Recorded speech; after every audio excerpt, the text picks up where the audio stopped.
Welcome back. Today, I'll show you how to use the Breakpoint plugin to make your designs responsive in a simple and practical way. Whether you're a beginner or someone who wants to improve your workflow, this guide will help you understand how to use breakpoints effectively and make your designs fully responsive. So let's jump right in and get started. To create a responsive design, first select the Breakpoint plugin. Click on New Adaptive Layout. You'll see different nodes appearing. Click on the plus icon, click it twice, and you'll see 3 plus buttons below. Our mobile frame width is 440 pixels, so set the first value to 440. For tablet, set the second value to 834 pixels. And for desktop, set the third value to 1440 pixels.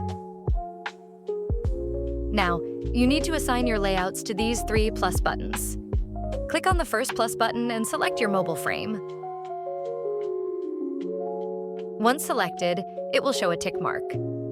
Do the same for the second and third frames.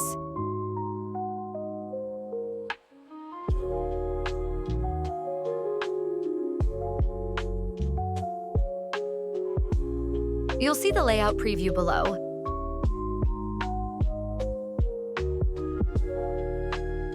You can adjust the height according to your frame.